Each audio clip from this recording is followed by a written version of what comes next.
Hello, good morning, dear student. I am Phul Singh Yogi from Sri Digambar Institute of Technology, Dosa, in Civil Engineering Department. I will be discussed about correction of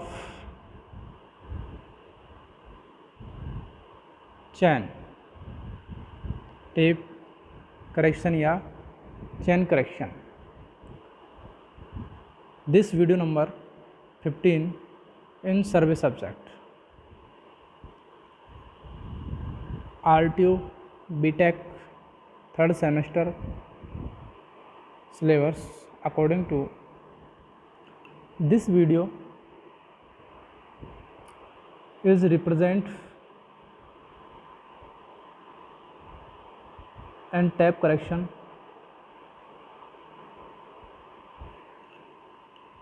previous video में जो discuss किया था कि जो correction है आपका according to standardization, tape length या chain length, कि चेन की लेंथ यदि स्टैंडर्ड से कम है, ज़्यादा है, तो उसको किस तरीके से मैनेज किया जाता है, किस तरीके से करेक्ट किया जाता है, उसके कुछ न्यूमेरिकल देखे थे। वो स्टैंडर्डाइजेशन की वजह से था, लेकिन काफ़ी रीजंस होते हैं जिसकी वजह से आपकी जो एरर आ जाती है चेन्स के अंदर। उन के डायरेक्ट क्वेश्चन आता है, tape explain the tape correction या चेन करेक्शन, या फिर ऐसे आ जाता है explain the sagging correction, temperature effect of chain या टेप, अलाइनमेंट करेक्शन। तो ये अलग अलग से भी आ सकता है शॉर्ट नोट्स के अंदर, अदरवाइज एक में आएगा तो सीधा आता है एक्सप्लेन द टेप करेक्शन। तो डियर स्टूडेंट, अपन आज स्टार्ट करते हैं टेप करेक्शन या चेन करेक्शन।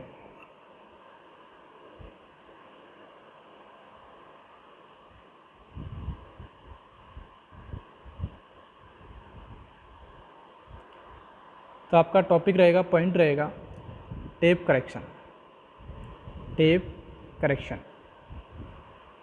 आप चेन करेक्शन ही बोल सकते हैं, ऐसा नहीं कि चेन करेक्शन नहीं है। मेजरमेंट के काम करते हैं दोनों, चेन करेक्शन या टेप करेक्शन। अब कौन कौन से मेथड हैं जिनके द्वारा आपको जो टेप या चेन है उसके अंदर एरर आती है। अब जो एरर है, त्रुटि है, उसी को क्या करना होता है, आपको मैनेज करना है। उसी का जस्ट अपोजिट होता है करेक्शन, इसके जस्ट अपोजिट करेक्शन होता है। तो मैं बात करूँ यदि टेप करेक्शन की, तो पहला पॉइंट आपका होता है करेक्शन फॉर स्टैंडर्डाइजेशन।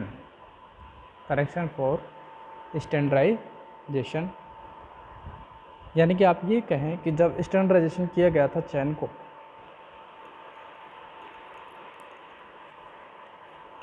तो उसकी वजह से क्या एरर्स या त्रुटि इसके अंदर आई थी, वो आपको एक्सप्लेन करना। यदि आप करें फर्स्ट बात कि आप जब कंपनी ने कहा कि ये चेन की लेंथ 30 मीटर होगी और इस तरीके से ये मेजरमेंट कर रही है, जब आप मेजरमेंट कर रहे हैं तो जब उसकी लेंथ है वो कम हो गई है या ज़्यादा हो गई है, तो उसके बीच में आप जो मेजरमेंट करेंगे तो क्या करेंगे, गलत मेजरमेंट करेंगे। या फिर आप ये कह दें कंपनी में 30 मीटर के लेंथ के मेजरमेंट का स्टैंडर्ड दिया है कि 30 मीटर की है, बट क्या है कि जब आप उसको बना रहे थे तो वो थोड़ा कम या ज़्यादा हो गई या 29.9 हो गई। तो अब वो आप तो कह रहे हैं कि उसको 30 मीटर की है, बट कितने की है, वो 29.9 की है। तो 10 सेंटीमीटर का डिफरेंस है। इस 10 सेंटीमीटर के डिफरेंस से आप 100 मीटर की किलोमीटर की डिस्टेंस मेजरमेंट कर रहे हैं, तो आपको जो वो एरर्स आती है, त्रुटि आती है, उसे सही करने के लिए आप उसे क्या कहेंगे, करेक्शन ऑफ स्टैंडर्डाइजेशन। मेजरमेंट करने के बाद में यदि पता चला तो उसे आप करेक्ट कर सकते हैं कि इतना एरर आएगा, इससे क्या कम होगा, ज़्यादा होगा, हमेशा एरर्स के करेक्शन जो होता है वो अपोजिट होता है। यदि चेन की लेंथ ज़्यादा है कम है तो वो कम ज़्यादा जो भी होगी negative positive correction just opposite होता है। नेक्स्ट में यदि बात करूँ correction for slope, correction for slope, slope के कारण यदि आप जब मेजरमेंट कर रहे थे, सर्वे कर रहे होते हैं फील्ड के अंदर सॉरी, जब सर्वे कर रहे हैं और कहीं पर स्लॉप है या फिर आपने टेप के या चेन के अंदर स्लॉप दे रखा है, हॉरिजेंटली आपने नहीं पकड़ रखा उसे, हॉरिजेंटली मेजरमेंट नहीं कर रहे हैं, तो उसकी वजह से भी आपका करेक्शन होता है, एरर आती है, उसे सही करना होता है, तो वो आपका स्लॉप करेक्शन होता है। नेक्स्ट यदि मैं बात करूँ करेक्शन ऑफ फॉर पुल, जब आप मेजरमेंट कर रहे हैं, जब सर्वेयर और हेल्पर काम कर रहे हैं, तो ऐसा होता है कि चैन को पकड़ा जिस पॉइंट पर आपको पकड़ना था उसे मार्क किया हुआ है उस पॉइंट पर, तो उससे क्या थोड़ा पुल कर लिया आपने, यानी उससे खींच लिया थोड़ा सा पॉइंट से, आप ये झटका दे देते हैं हाथों में, यानी एक पॉइंट यहाँ है और दूसरा पॉइंट यहाँ पर है। जैसे आप चेन मेजरमेंट किया इस पॉइंट तक आए, लेकिन आप थोड़ा सा खींचते तो कहाँ तक आ गया, यहाँ से खिसक गया, तो ये मेजरमेंट क्या हुआ, आपने ज़्यादा कर लिया, चेन को पुल या पुश कर दिया। तो इसकी वजह से जो एरर आएगी उसे करेक्ट करने के लिए उसे कहेंगे आप करेक्शन फॉर पुल। नेक्स्ट यदि मैं बात करूँ करेक्शन फॉर टेम्परेचर, टेम्परेचर की वजह से क्या क्या करेक्शन आएंगे, टेम्परेचर की वजह से क्या क्या करेक्शन आएंगे। यदि मैं कहूँ बात आपसे कि भाई टेम्परेचर इफेक्ट है, करेक्शन फॉर टेम्परेचर, जब आपने स्टैंडर्डाइजेशन किया गया टेप का या चेन का, तब टेम्परेचर कुछ ज़्यादा था या कम था, और फील्ड में जब मेजरमेंट कर रहे हैं तो टेम्परेचर ज़्यादा है या कम है, कंपैरिजन दोनों की यदि आप कंपैरिजन करते हैं उसकी वजह से आपको पता है कि चेन या टेप की लेंथ बढ़ जाती है या घट जाती है, शीतकालीन में गर्मियों में बढ़ जाती है। यदि लो आया तो आपने देखा होगा, रेल की पटरियों का एग्जांपल अपन लेके आते हैं बचपन से कि रेल की पटरियों की लेंथ गर्मियों के टाइम पे बढ़ जाती है, या फिर वायरों का लेते हैं, जो इलेक्ट्रिसिटी वायर होते हैं ऊपर, तो वो उनकी झूल जाते हैं एक तरीके से गर्मी के टाइम पे, और सर्दियों के टाइम पे इतने नहीं होता है। तो ये जो वेरिएशन आता है वो किसकी वजह से आता है, सिर्फ टेम्परेचर की वजह से आता है। तो उसे सही करने के लिए जो आप चेक लगाएंगे वो आपका होगा करेक्शन फॉर टेम्परेचर। नेक्स्ट है करेक्शन फॉर सैग।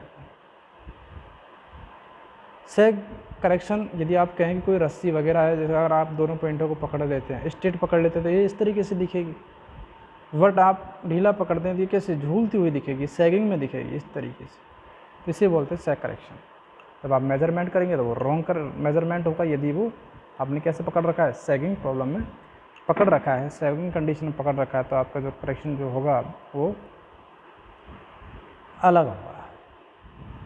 ये हमेशा अपोजिट, मैंने बता रहा हूँ कि एरर से अपोजिट होगा, तो सैग करेक्शन हमेशा नेगेटिव होता है, यानी कि अब आपको जो मेजरमेंट है वो ज़्यादा होगा, और जब आप करेक्ट करेंगे तो आपको जो मेजरमेंट लेंथ है उसमें से माइनस करना पड़ता है।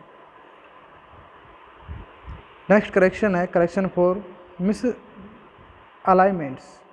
मिस अलाइनमेंट्स मैंने बताया था अलाइनमेंट्स के लिए कि अलाइनमेंट करेक्शन करना होता है एक तरीके से। जब आप अलाइनमेंट करते हैं, संरेखण करते हैं एक बिंदु से दूसरे बिंदु की तरफ, तो ये होता है कि एक पॉइंट है, वहाँ से आप दूसरे पॉइंटों पे जा रहे हैं और आप सही प्रॉपर लाइन में नहीं जा रहे हैं, तो क्या एरर होगी। जैसे मैं तुमसे कहूँ कि इस पॉइंट से लेकर इस पॉइंट के बीच की आपको डिस्टेंस निकालनी है, और आपके पास ये चैन यहाँ तक है, 30 मीटर की चैन, एक बार यहाँ आए एक बार यहाँ आए, इस तरीके से आप बीच बीच में ये टैप्स हैं। आपने क्या किया, जब मेजरमेंट किया आप एक बार तो इस तरह पहुँच गए, फिर इधर आए, फिर इस तरीके से आए, तो ये लेन अलाइनमेंट हॉरिजॉन्टल नहीं होने की वजह से क्या है, जो करेक्शन आएगा, करेक्ट अलाइनमेंट नहीं होने की वजह से ये जो एरर्स आएगी वो लेंथ को ज़्यादा मेजर करेगी, कम मेजर करेगी। तो ये हमेशा जो करेक्शन होता है वो आपका अलाइनमेंट करेक्शन होता है। या फिर मैं आपसे कहूँ कि कोई भी दो करेक्शन मिला के, जैसे स्लोप भी है, मिस अलाइनमेंट्स भी है, टेम्परेचर का इफेक्ट भी है, तो सबको मिला के अगर कोई सा करेक्शन आ जाता है, कोई दो को मिला के, तो उसे आप कंबाइंड करेक्शन भी बोल सकते हैं। आप ये कह सकते हैं कि दो करेक्शन इसके एक साथ करेक्शन हो रखे हैं।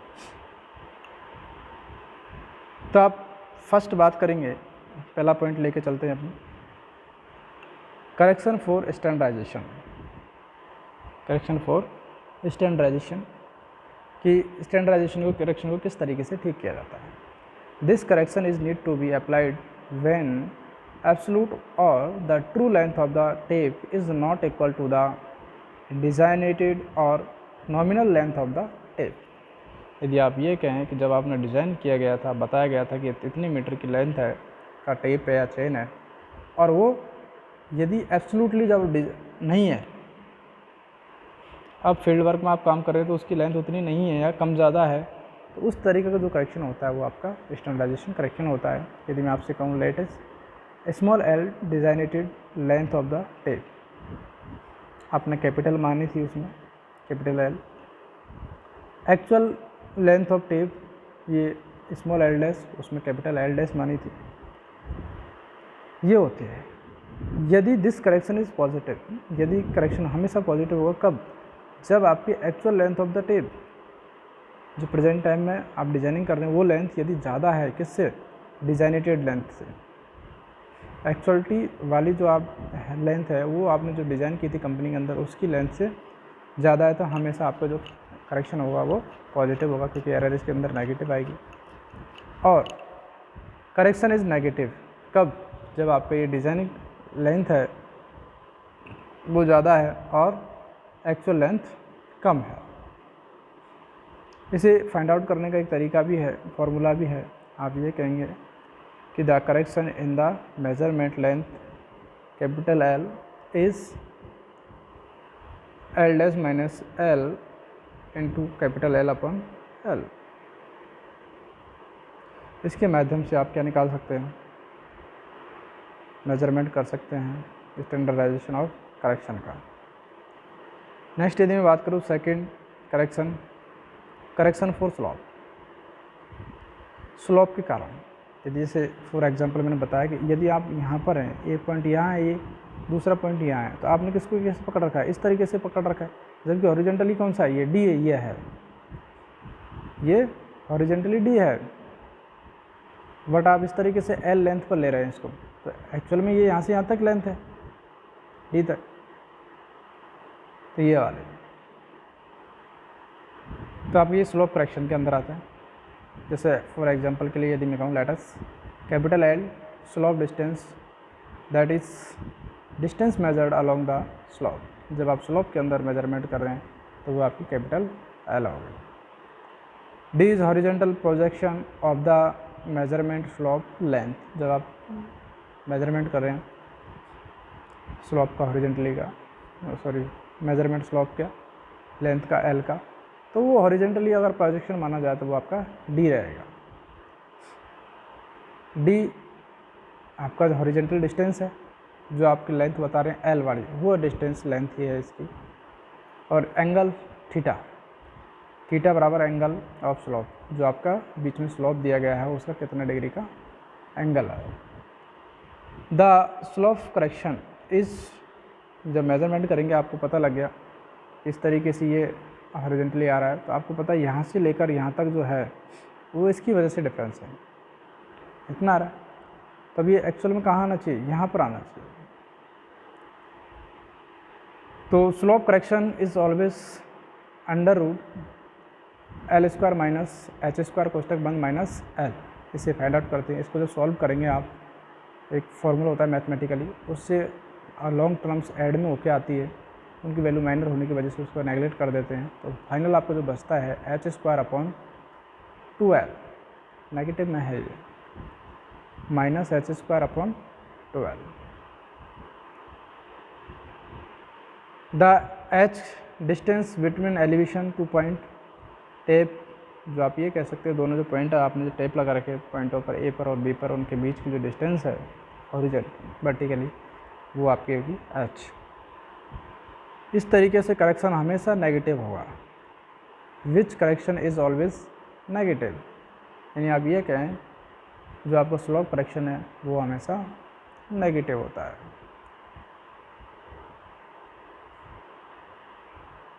सॉरी, नेक्स्ट आप बात करें correction for slope.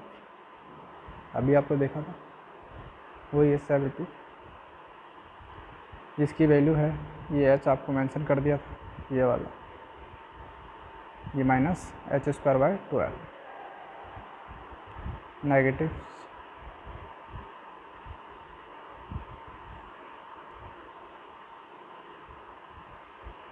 Correction for pull, correction for pull क्या होता है देखिए, व्हेन टेंशन और pull applied at the two ends of the tape differ from the standard pull and tension P naught at which the temperature was calibrated, then a correction is need to be applied to the measured length। जब आप measured length करते हैं, measuring करते हैं measurement की, तब आप कितना पुल कर रहे थे जब आपने ये बनाई थी स्टैंडर्डाइजेशन की थी, तो तब इसकी लेंथ कितनी थी। ये इस तरीके से डिज़ाइन जो करते हैं वो पॉजिटिव और नेगेटिव आते हैं। वाई रीज़न ये होता है कि आप जो प्रेजेंट कर रहे हैं उस टाइम का पुल और पुश कितना था और अब कितना है। यदि ऐसे कि स्टैंडर्डाइजेशन टाइम पे आपने पुल कर दिया, खींच दिया उसे, उसकी ज़्यादा लेंथ थी, प्रेजेंट टाइम में कम है, कम पुल किया खींचा है, तनाव उसके अंदर डाला है, टेंशन, ये उसके ऊपर डिपेंड करता था। ये पॉजिटिव होगा यदि पी नॉट से ज़्यादा है, ये नेगेटिव होगा यदि पी नॉट ज़्यादा है पी से। The correction for pull this given by, ये आपको फॉर्मूला दिया हुआ है करेक्शन फॉर पुल वाला कि सी पी बराबर पी माइनस पी नॉट उस तक बंद एल अपॉन ए ई। यहाँ पर पी क्या है, पुल अप्लाइड फॉर मेजरमेंट, जब आप मेजरमेंट कर रहे हैं तब कितना पुल किया गया है। Next P not standard pull at which the tape was calibrated.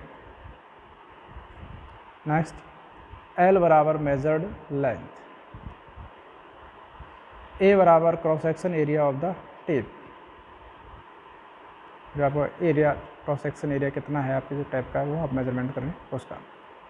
ई बराबर modulus of plasticity of the tape material,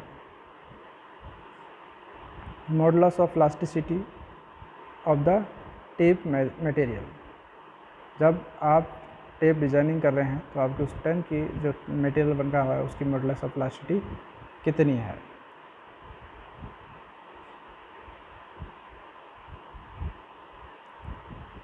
next correction for temperature, correction for temperature, इसकी वजह से जो एरर्स आएगी वो कितनी आएगी वो आपको देखनी है कि if measurement is done at a temperature different from the standard temperature which is obtained, the actual cases the temperature correction is need to be applied is measured length. Let's capital S equal measured length T naught, standard temperature at which the tape is calibrated, Tm mean temperature of the tape during measurement,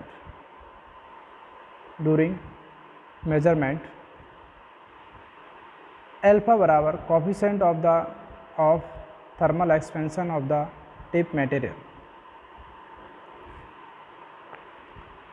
alpha क्या है, coefficient of the thermal expansion of the materials। The correction for temperature is given by Ct equal to alpha Tm minus T naught into L।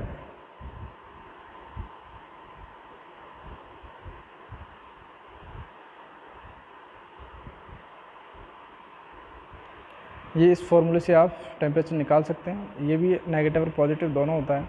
यदि आपका जो temperature है measurement के time का वो ज़्यादा है ऑर्डिनरी वाले से, स्टैंडर्ड वाले से, तो ये पॉजिटिव होगा, और यदि कम है तो वो नेगेटिव होगा। नेक्स्ट बात करेंगे करेक्शन फॉर सैगिंग, जो मैंने आपको बताया था कि इस तरीके से दो पॉइंट हैं ए और बी, इनको हॉरिजॉन्टल नहीं पकड़ा दिए, आपको इस तरीके से आएगा, ये हॉगिंग हो जाता है। When tape is supported at the two ends then it always sag downward due to its self weight, thus apparent length measured is large as compared to the actual length, and thus this correction is negative. The sag correction is given by CG बराबर W square L1 cube upon 24P square, ये इसका formula आता है। P बेट पर length of tape, P applied pull है, L1 length of the tape suspended between the supports, जहाँ पर आपका सपोर्ट्स है उस पर लेंथ होगी इन दोनों की। नेक्स्ट अगर आप बात करेंगे वो है करेक्शन फॉर मिसअलाइनमेंट। जो मैंने आपको पहले बताया था कि आपको ए और बी पॉइंट कोई दिए हुए हैं, उनके बीच की डिस्टेंस अगर आपको मेजरमेंट कर दी, आप हॉरिजेंटली नहीं जाकर इधर उधर जा रहे हैं, पहले इधर गए फिर इधर चले गए, तो इसकी वजह से जो करेक्शन आता है वो आपका मिसअलाइनमेंट करेक्शन होता है। इसके अंदर देखिए क्या लिखा हुआ है, this type of errors occurs when the survey line is not properly arranged out, the measured distance is always greater than the actual distance, and hence this correction is always negative, हमेशा ये negative हो। The correction is computed similar to the way adopted in correction, the slope with the only difference that small h here will now to be the distance by which line is out from the state alignment. According to figure, the correction due to misalignment given by CM बराबर L1 cos theta 1 plus L2 cos theta 2 minus L1 plus L2। जो theta है ये वाला theta बना है, ये theta 2 है, इसके माध्यम से जो लेंथ आएगी वो क्या आएगी, कॉस थीटा आएगी लेंथ के साथ में। इन दोनों को ऐड कर देंगे हॉरिजेंटल वाली, तो ये हो जाएगी। बट मेजरमेंट कितना किया गया है, इतना किया गया है L1 प्लस L2, तो उसको माइनस करेंगे तो ये आपका करेक्शन होगा। नेक्स्ट में बात करूँ कंबाइंड करेक्शन। यदि आपका दो करेक्शन एक साथ अप्लाइड किए गए हैं, दो से ज़्यादा करेक्शन एक साथ अप्लाइड हैं, तो वो आपका combined correction applied measurement individually correction is the algebraic sum, तो वो आपका कंबाइंड करेक्शन होता है। तो इस तरीके से आप इनकी डिज़ाइनिंग मेजरमेंट कर सकते हैं। जो आप टेप या चेन के माध्यम से सर्वे कर रहे हैं, मेजरमेंट कर रहे हैं, तो उनके जो करेक्शन आते हैं उनको शुद्ध कर सकते हैं। तो डियर स्टूडेंट, नेक्स्ट डिस्कस करेंगे नेक्स्ट वीडियो में इसके क्वेश्चन किस तरीके से सॉल्व किए जाते हैं। तब तक के लिए थैंक यू सो मच। जय हिंद।